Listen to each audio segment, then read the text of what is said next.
So, as I mentioned, we will talk about the Latinx immigrant population in the US, and not just the immigrant, but we're now talking about second generation, third, or fourth generation Latinx folks as well. In fact, many Latinx who are in the US, especially in places like California, Texas, will point out that the border moved, we didn't, right?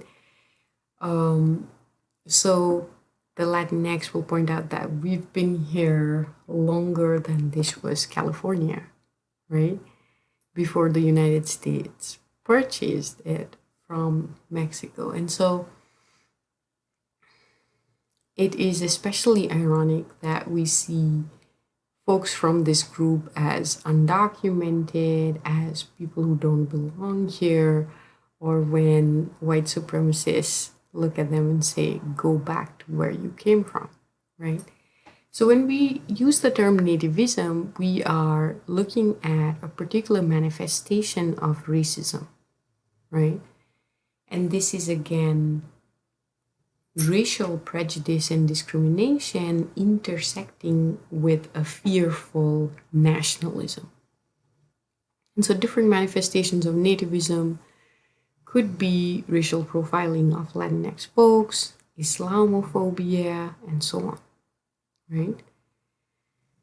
I have the quote up there, which says, "We should build a wall of brass around the country." And I asked my students, who do you think said that? And given the times we live in, a lot of folks see the wall and the assumption is like, it must be Trump, but the brass kind of throws people off. In fact, the quote comes from Teddy Roosevelt, right? And this is just to again remind us that even though we like to blame a lot of things on the current administration, we have always been nativist. And Trump is simply a symptom of a much deeper problem of anti-immigrant sentiments, especially against immigrants of color. We can also discuss the term Latinx. So Latinx is in many ways a modern term. It's also perhaps more limited to academia or activist circles. It is to be inclusive of different genders, sexual identities, and so on, right?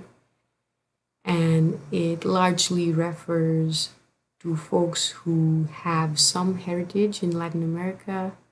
It could be many generations ago. It's especially a complex group, racially speaking, because of the long history of colonization.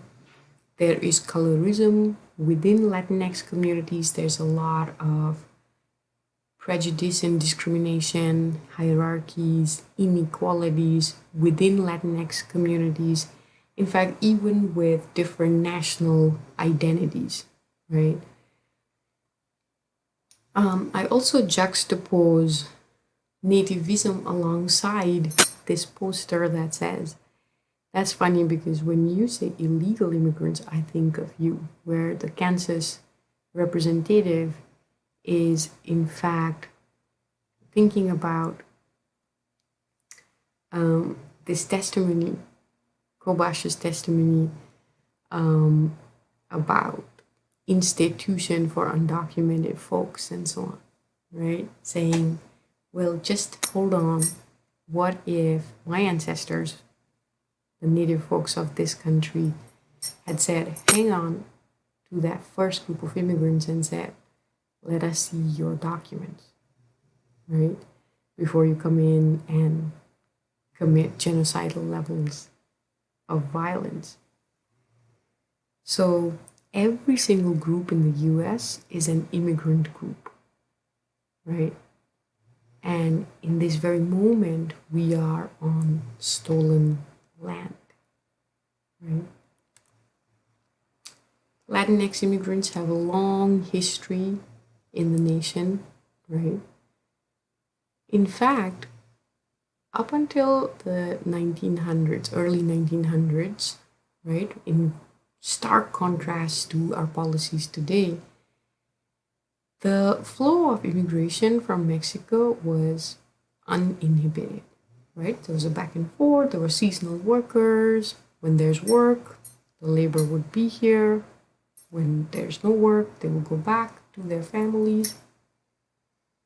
And in fact, Massey's reading is pointing out to you that building the wall put a stop to that flow because that journey now became so dangerous, right? Where you had to pay coyotes and, you know, cross that desert. And it's a lot of folks decided not to go back to see their families. So, ironically, people who would have gone back to Mexico would continue to stay in the US.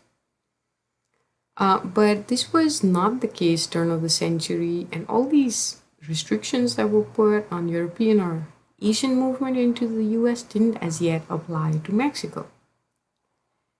Now, during the Depression era, right, there's a lot of economic turmoil, and during every economic crisis, immigrants usually become the targets, and Mexican American agricultural workers became targets of discrimination, and there was forced repatriation of not just Mexican immigrants but US citizens of Mexican heritage.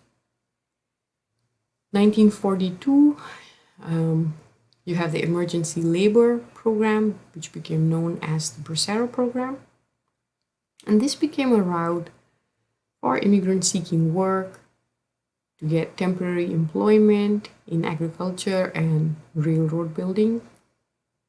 And despite this program, there was a lot of undocumented workers that were hired as well to keep the wages low, which further fueled racism and racial violence.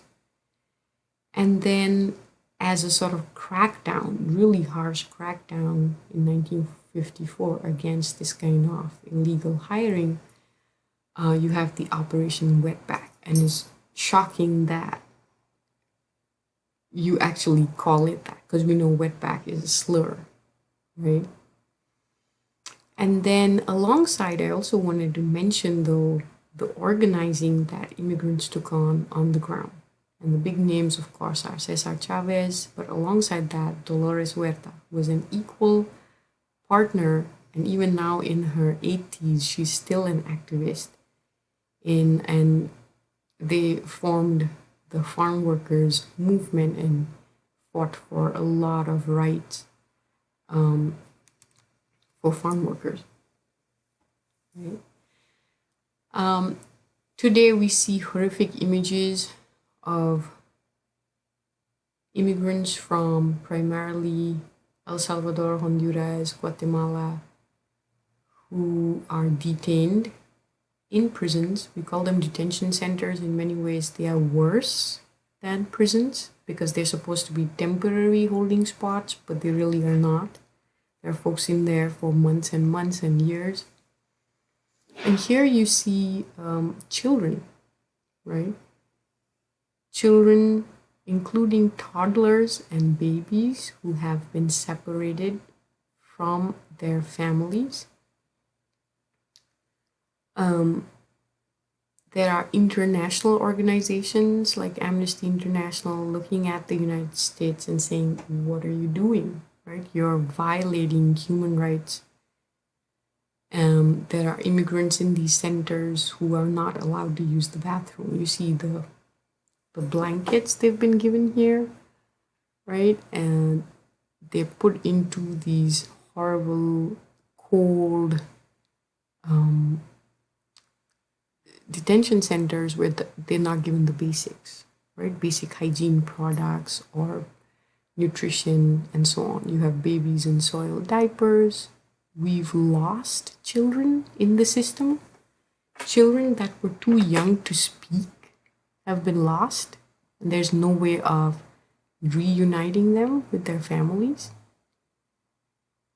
So I think many decades from now, we will look back at this period of our history and just how we speak about the Holocaust and we say, well, how come people didn't speak up? Our future generations will look back at us and say, how did people let this happen, right? To babies, okay? So right now, the main concern, of course, is the pandemic. And this came out recently from a federal judge, which said that these ICE family detention centers are on fire and there is no more time for half measures, right?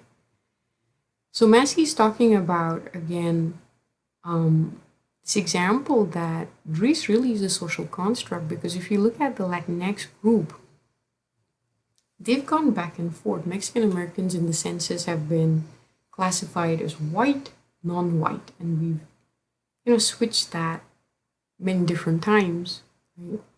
Only by the 1960s we put restrictions, right, which led to a large proportion shifting from documented to undocumented, right?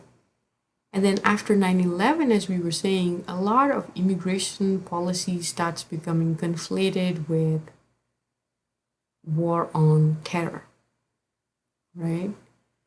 And we see an increase in the border militarization. And the immigration from Mexico, which had always been circular, is no longer circular, right? There's been a chilling effect on all kinds of welfare use, especially now with the new administration making conditional citizenship, right? Where a lot of immigrants are very hesitant to use any kind of public resources, which is ironic because they're often seen as a drain on resources. The folks who are at the bottom of our socioeconomic hierarchy are Latinas. They're concentrated in the lowest paid work, right? There's a lot of linguistic profiling against Latinx immigrants in housing, in work. And right now we're seeing movements on the ground against police brutality. And of course, there's rightly a focus on Black folks, but there's also a large group of Latinx folks who are behind bars. So the Trump administration, again, Trump himself, has stereotyped Mexicans as drug dealers and rapists, right?